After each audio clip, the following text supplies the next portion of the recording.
I think this is true for everybody. We tend to remember first and last pretty significantly, right? First and last, first and last days of school, or first and last days of high school, or first and last days in a job. I remember really, really well, like the first day that we moved into the first home we purchased in Roanoke, Virginia. I just remember that first day really well. And I remember the last day really well when we moved out and we kind of pulled out and pointed our moving vehicles towards Michigan. That like these first and these last, right? Just I remember them well, and this will always be a first. Like we'll always remember today as kind of the first day in a new place, in a new space. And really that's true in lots of things in life. It's true in lots of sometimes we remember first conversations and last conversations really well. And that even is true with Jesus, right? There are some first conversations with Jesus, and there are seemingly in Jesus' time on earth some last conversation. There's a first conversation and a last conversation, and they say a lot to us, right? There's a reason that they're kind of the first and the last, and there's a reason that really our minds on occasion get drawn to them and pulled in the direction of them. And so real quickly, I want to just show us this morning one of the first recorded conversations with Jesus and his early followers. You don't need to try and look this up in this moment or anything, but it's found in the Gospel of Mark, an eyewitness account of Jesus' life. And Mark writes these words when Jesus looks at some people and he says to them, "Hey, come and follow me. I want you to come and follow me." That's Jesus, and he's making the invitation. And so here's the thing. It is an invitation, right? The invitation always is initiated by Jesus. And he says, "Come and follow me." By its very nature, that's a movement-oriented invitation, right? It's not come sit with me, not come stay with me, not come, right? It's come and follow me. Jesus is moving. Jesus is going somewhere. Jesus has this kingdom of heaven that he's trying to introduce to the earth and to the people on the earth. He's saying, "Come and follow me." We use this phrase a lot, or we talk about that, or that passage gets referred to a lot when we talk about beginning relationship with Jesus, becoming followers of his, people who would be with him and be shaped by him and live and walk with him, follow close enough to literally become transformed by his life. It's where this relationship begins. But what's really fascinating is that's actually not the only thing Jesus said in that moment to these early followers of his. What he actually said, if we look at the rest of the sentences, he said, "Come and follow me, come with me, and I'm going to transform your life, and you're going to become people who fish for people. You're going to become people who, as you follow me, who then share my story and my life with other people. You're going to invite other people to follow me. Come and follow me. And as you begin this relationship with me, one of the things you ought to know right up front is that the longer you follow me, the more people you're going to invite to follow me. The natural result of following me is going to be that you're going to invite other people to follow me. Come and follow me. And I'm going to transform you I'm going to so radically transform your life that the most natural result of your life will be that you will invite other people to follow me. Come and follow me, and I'll make you a person who just naturally fishes for other people. That's amazing that's that's so early in the story. That's the beginning conversation, right, of Jesus with some of his earliest followers. But then if we follow the life of Jesus a little bit and we listen in on conversations and we watch the trajectory of his life and the course of his life, we know that there's a death that comes on a cross. There's a resurrection that comes 3 days after that. And after that resurrection, there are some recorded conversations. Before Jesus goes back to heaven, there are some recorded conversations with these followers of his. And what's really fascinating is that if we take the beginning, the first conversations, and we take the end conversations, they're a lot the same. There's really a central driving theme in them. In fact, we get a few different recorded final conversations with Jesus after his resurrection, and they all have the same theme, every single one of them. It's amazing. He's like, I'm getting ready to go back to heaven, and I've been here, and I've been walking with you 3 years. You've seen me die on a cross. You now know I've come back from the dead and defeated death. If you're going to get anything, please get this. Please get this. And so he's got this message that he says, and in fact, let's just look at it for a minute. One of them is in the book of John chapter 20, and here's this little recorded event. It says, on the evening of the first day of the week, when the disciples were together, the doors were locked for fear of the Jewish leaders. They're just freaked out. I mean, like they don't know what to do. Jesus is dead. They don't know he's resurrected at this point, right? And so they're afraid that they, as followers of Jesus and part of the movement of Jesus, they're concerned that that's going to cost them their life too. And so they've got all these doors locked, and Jesus, it doesn't really need to unlock any doors. He just shows up. He's just in there. And he says, peace to you. Peace to you. And after he said this, he showed him his hands and his side where he had been nailed and where he had been pierced. And the disciples were overjoyed, as you can imagine, when they saw the Lord. And again, Jesus said, peace be with you. And then he said that, and this was amazing. Then he said this, as the Father sent me, Jesus, to you, in the same way and on the same mission and with the same story and with the same love and with the same power, I'm now sending you. And with that, he breathed on me. He said, just receive the Spirit. Just be empowered by my Spirit. And where you carry forgiveness, that's where people are going to be forgiven. I'm sending you. I'm sending you with this message. See, here's the thing. Like at the beginning, Jesus says, come follow me. And what's going to happen is I'm going to so transform your life. You're going to be so impacted by my love and my power. You're going to be so impacted by watching how I change other people's lives that you're going to become people who fish for other people. You're going to become people who can't resist inviting other people to follow me. And at the very end of Jesus' time on earth, he says it again. Hey, now you've watched us do it. We've done this together, and now I'm sending you in the same power and the same strength and the same love that the Father sent me. I'm sending you on the same mission. In another spot in the New Testament of the Bible, it's recorded that Jesus said, look, go make disciples. Go invite people to follow me and have their life transform me. Wherever you go, just go do that. And then he said, look, I'm going to give you my Spirit. And when I give you my Spirit is going to be given to you so that you would be my witnesses, so that you'd have the power to be my witnesses. I'm not going to give you my Spirit so that you can live off in some little safe haven all on your own. I'm giving you my Spirit so that you can live what we've lived together these 3 years and so that you can live the same thing the Father sent me to live. It's this fascinating deal that Jesus said, look, I want you to come and follow me, and I'm going to help you be a person who invites other people to follow me. Hey, now as the Father sent me, I'm sending you with the same Spirit and the same power and the same influence. So what did the Father send Jesus to do? Well, one of the most clear summary statements that Jesus makes about himself is in Luke 19:10. He says, look, I'm here. I'm the Son of Man. I'm here because the Father sent me to seek and save those who are lost. The Father sent me from heaven to earth so that I could seek and save, rescue people who are lost, people who are far from me, people who are disconnected from me, people who are confused about me, people who can't yet see me. That's why I came. I actually didn't even really come just to get around all the people who are good with God. I came to get around the people who are still far from God. I came to seek and save those who are lost. Like there's this real clarity in it. When Jesus self-describes himself and then makes more sense then when he looks at people like you and me and says, look, that's why I came, so come and follow me, and I'm going to help you do the same. And as the Father sent me to do that, now I'm sending you to do that. I'm sending you in my power and in my strength and in the fullness of my Spirit to go do that. And what's really remarkable is, well, then if we follow the story, that's what people start to do. People start to do that. The disciples start to do that. And Jesus starts telling stories about how they start to do it and how important it is to them. And Jesus even would tell parables, like these analogies to try and say, look, this is what a big deal this is to me.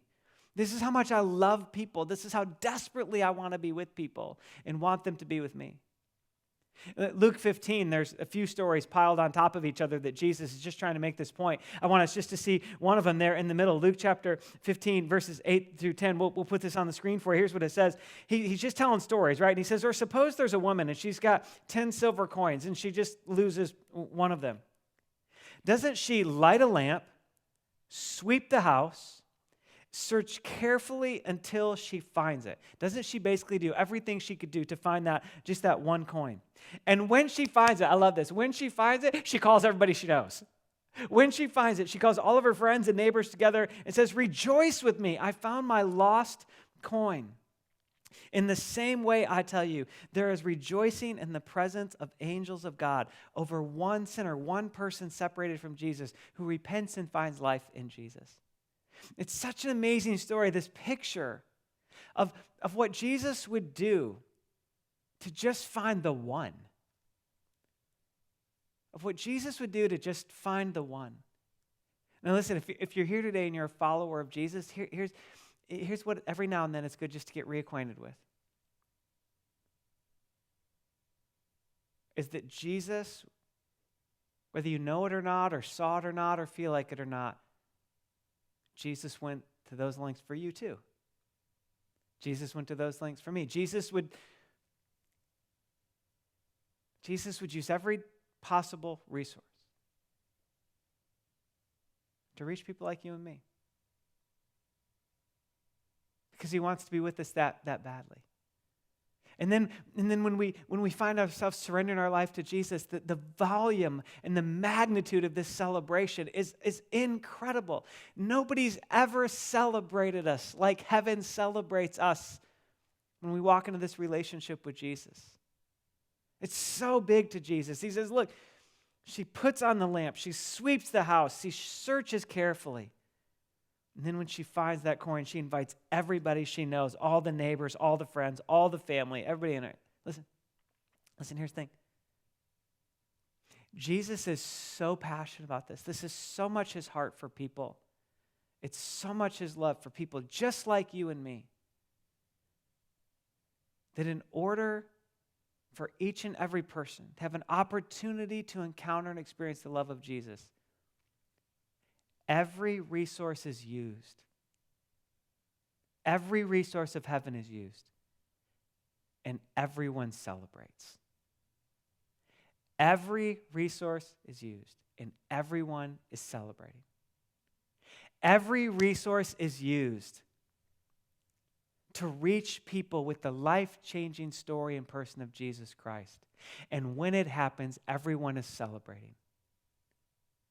I've shared this with you before, but just one of the own litmus tests for my own heart, and one that I think is true for every single one of us, is I can really gauge where my heart is with Jesus by how quick and willing I am to celebrate people finding life in Jesus. Because what else would I celebrate? What would I celebrate more than that? If that's what all of heaven celebrates, what would I celebrate more than that? If it comes a little slow or a little reluctant, then it's this little litmus test. And he says, man, where am I off a little bit? Where am I just off kilter a little bit? Where am I not really kind of in step with Jesus fully in this season of my life, right?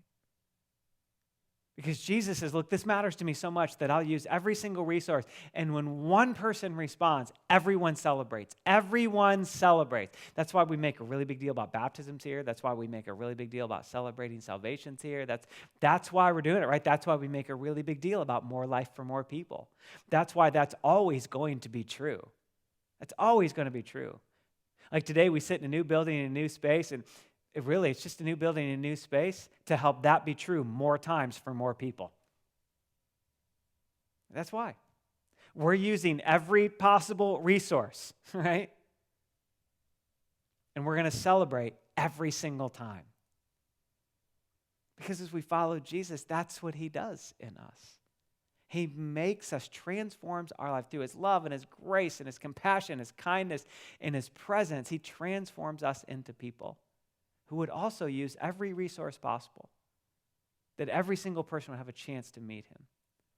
And every one of us would celebrate anytime one person meets him. That's just who we are. It's how we live this thing. And that's what Jesus is doing, and that's what his early followers did. I mean, in the book of Acts, this is incredible to me, but in the story of Acts, and in the account of these early followers of Jesus, at one point, 3,000 people in one day surrendered their life to Jesus. And then there's a fairly lengthy period of time where every day at least someone's surrendering their life to Jesus. It's unbelievable to me. And then as we follow their story, I mean, they get scattered out and there's persecution and they get pushed out into other parts of the known world at the time. And you know what happens to be true in every one of those known parts of the world they get scattered to? Is everywhere they go, people are responding to the person of Jesus. Everywhere they go, they're inviting other people to follow the Jesus they're following. Everywhere they go, they're so impacted by Jesus and his grace and his mercy and his love and his kindness. They would never be able to fathom the idea that they wouldn't invite other people to meet the same Jesus and the same love and the same grace and the same mercy and the same compassion. It's the most natural thing ever. Even in the midst of persecution and rejection and some of them being stoned and murdered and losing opportunities to practice it in the marketplace, and they're just so captured. Which makes sense, right? I mean, because it's what Jesus said at the beginning and it's what Jesus said at the end and it's what in the middle he expressed is his greatest heart's desire. In fact, you know, that's why Jesus is being patient and in his return. Like a lot of times people in church environments, I just wish Jesus would come back. I just wish Jesus would come back. Well, a little bit later in the New Testament of your Bible, one of the early followers of Jesus, Peter, he wrote about this thing. He said, you know, listen, like God's really patient. He's really patient. And really the reason we're all still here and the reason the world is still ticking is because it wants as many people as possible to have every possible opportunity to turn and see him and be captured by his love and surrender their lives to him. Doesn't want anybody to live eternity without him. That's never been his desire. That's why he's patient. That's why he's patient. And it's why we're still here, to be people who follow him, and by following him become people who invite other people to follow him. Right? Those of us who have accepted the invitation to follow become people who extend the invitation to follow. Right? The invited become the inviter. Found people become people who go find people. Right? It's the natural result of walking this thing out with Jesus. But here's the thing. Listen. If you've been around following Jesus any length of time, you know what I know. Is that it can feel a little challenging. It can feel a little hard. I'm not really good at that. I don't really know what to say. I don't really know how I would do that. And we've got a lot of fears and a lot of phrases that result in us not sharing so much. A lot of fears and a lot of phrases about ourselves, and sometimes about how we think culture might view us. Sometimes leaves us not sharing so much, right?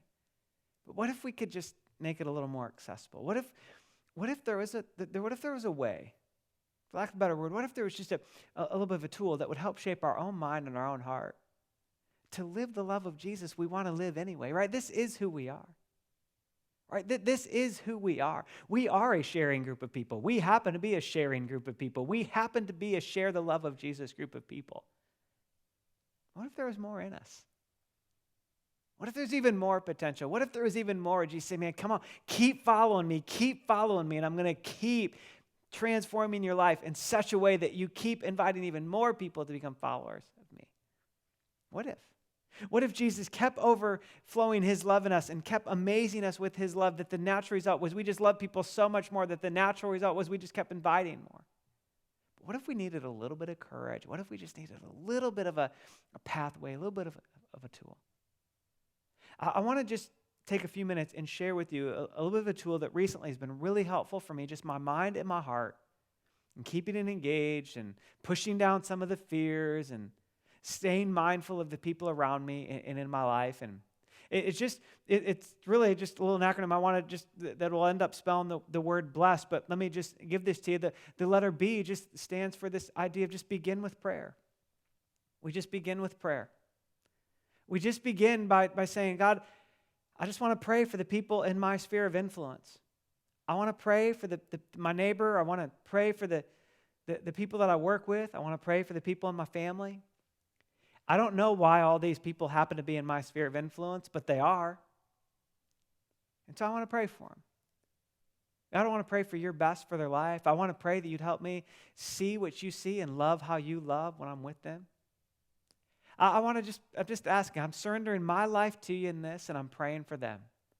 I'm praying for your good in their life. I'm praying for your love to be known in their life. I'm just going to begin with prayer. I'm not going to go try and make anything happen. I'm not going to go try and do anything. I'm going to begin with prayer because, God, it gives it the best chance of me allowing you to keep my heart right. I want to follow you in this. I want you to be the leader. I'm going to be a person that keeps following you. So I just begin with prayer. It's funny, it's funny, the more you pray for somebody, the more you find your own love for them growing. It really does happen. It's really hard to keep praying for somebody and keep not liking them or hating them or even being afraid of them or being, right?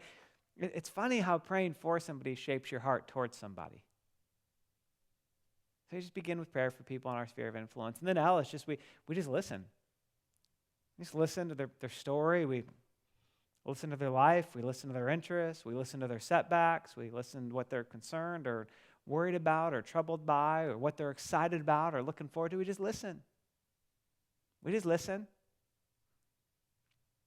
Just ask questions along the way, and we just have real normal conversations. And sometimes we're listening about things that just don't seem like much that's super important. That's okay. Sometimes we're listening about sports, or we're listening about the weather, or we're listening about a car. It's okay. That's great. Why is that great? Because we love people. People love people. We love people. Jesus loves people, right? So we want to know people. So we just listen. Let's listen. Somewhere along the way, letter E, this will be the fun one for everybody, we just eat together.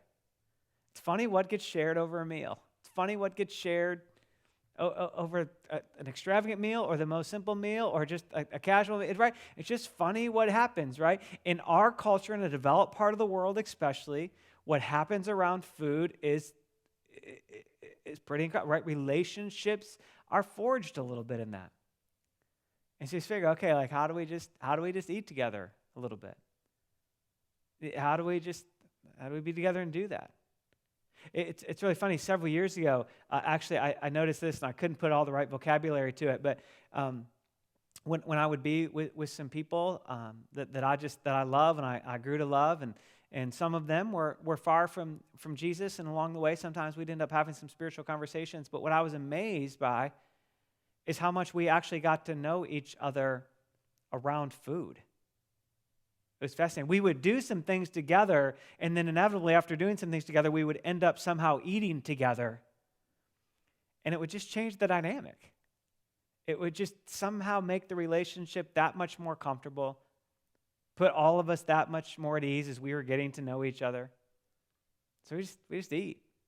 And sometimes that's when you invite somebody into your home, or you get invited into their home, or it's at a restaurant, or it's in somebody's deck, or whatever it is. It doesn't really matter, right? But we begin with prayer of just the people in our sphere of influence, and we listen to stories and highlights and lowlights and concerns and excitements, and then we eat together somewhere along the way, and then we just serve. We just serve. When the opportunity comes to care, we care. When the opportunity comes to offer compassion, we offer compassion. In the last handful of months, one of my friends who isn't a follower of Jesus, and we, along the way over the last handful of years, have had some conversations about Jesus, but they're not a follower of Jesus, and just through some unfortunate circumstances in the last several months, a couple of times, have just been able to offer some comfort, some compassion, and when they experience loss, when they experience tragedy, just sometimes to be a 5-minute presence is all it is. Just enough to say, man, I'm sorry. I really am sorry. In one case, I kind of understood the pain. I've been down a similar road. In one case, I didn't understand it at all. I've never been down anything like that before. But just to kind of be there. And that listening then became serving. And it wasn't the pressure to have perfect words. It was just Just offer care. Sometimes this whole thing of serving, sometimes it's not just the care we give, it's the care we're willing to receive. It's the help we're willing to receive. And this has been a tough one for me over the years to learn, but it's like sometimes the way relationships work is give and take, right? It's both and, right? And so sometimes the most meaningful thing I've done in friendships is like, oh, wait. I'm trying to convince you that I love you. I'm trying to convince you matter to me. And at the end of the day, I hope you one day get to understand that you matter to me because you matter to God. But part of how I'm going to do that is to accept your help. Right? Just to accept, be a good receiver, which is a phrase we use a lot around here. But part of serving other people is to sometimes let other people care for you.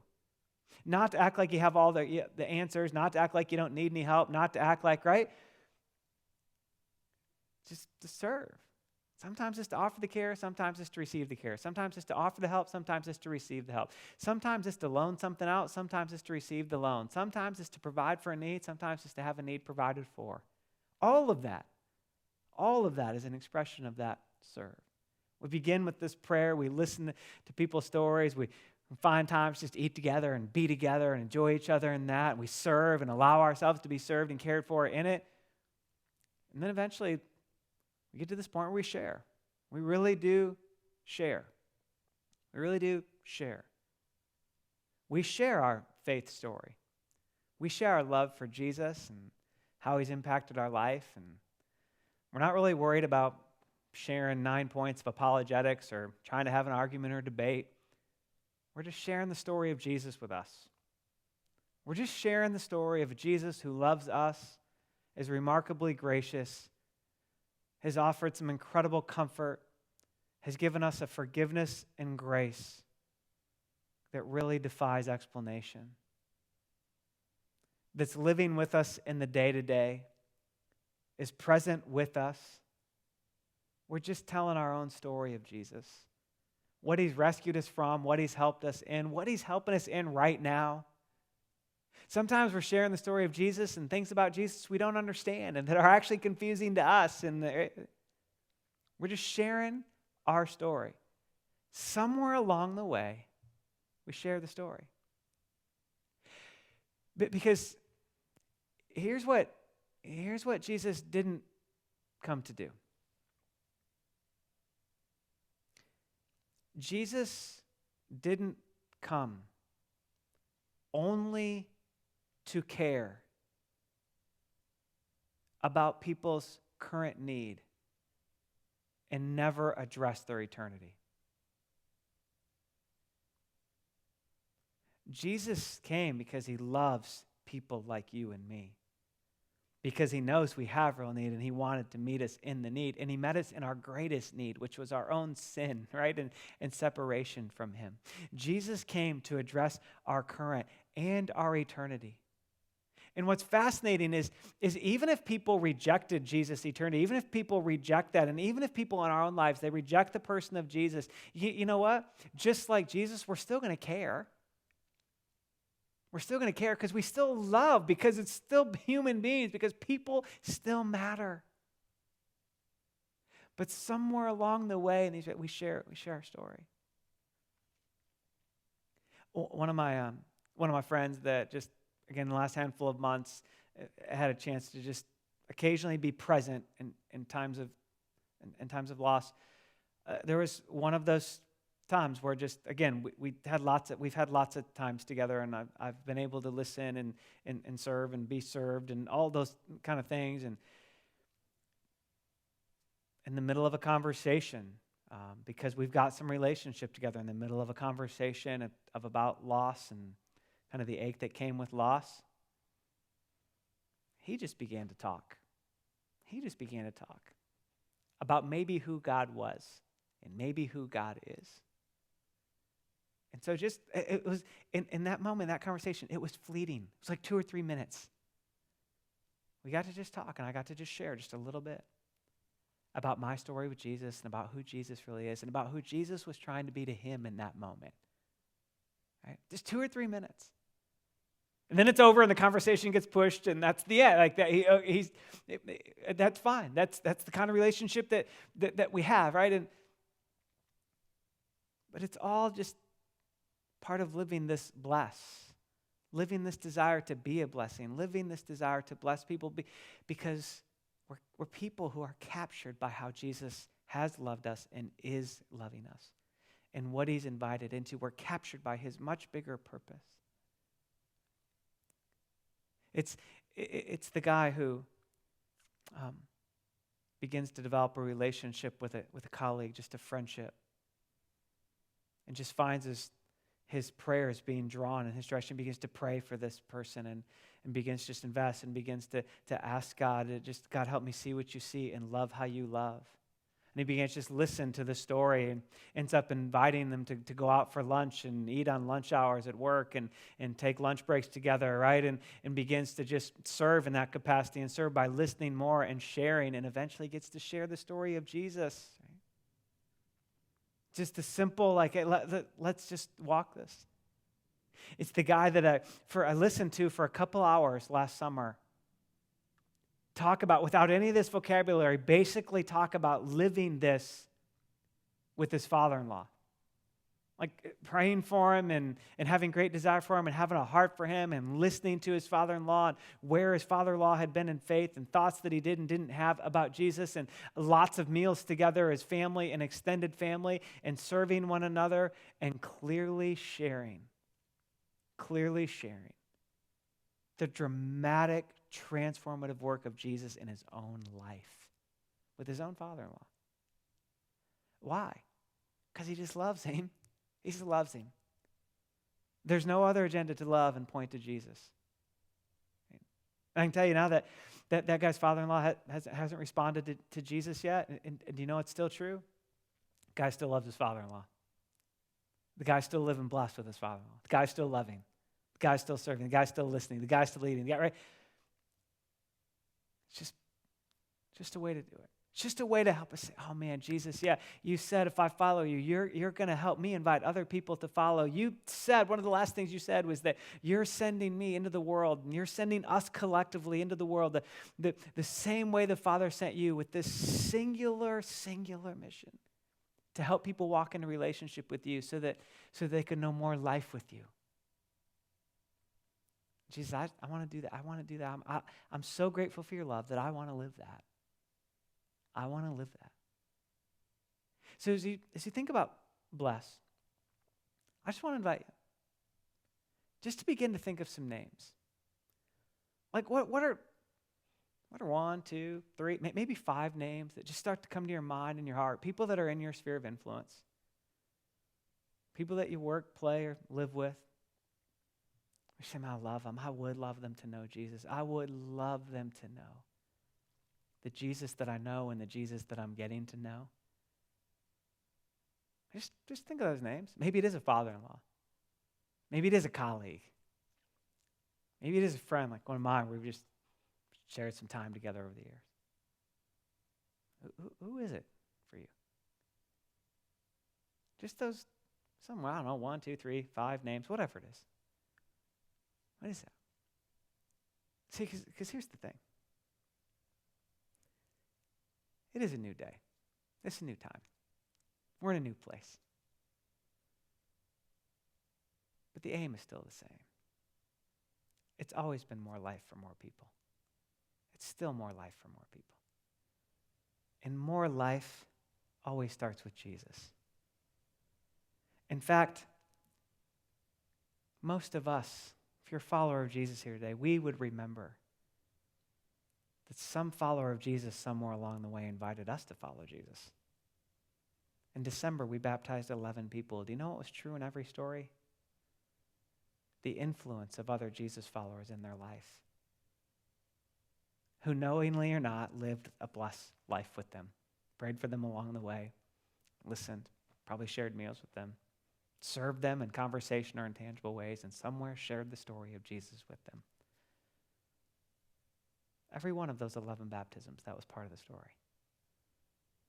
Because it's who we are. Because it's who Jesus said we would be, and it's who he's continuing to form us into. More life for more people. Always starts when people find life with Jesus. Today, who's on your mind? Who's on your heart? I want to just hand this back to your location. In both locations, we're going to respond to this a little bit, both individually and collectively. Because while it is a new day, this is still who we are. This is still who we are as collective followers of the saving Jesus. So I want to hand this back to your location right now, just to consider how we can together respond to maybe who Jesus would be saying to us, hey, would you just live and be a blessing to those people?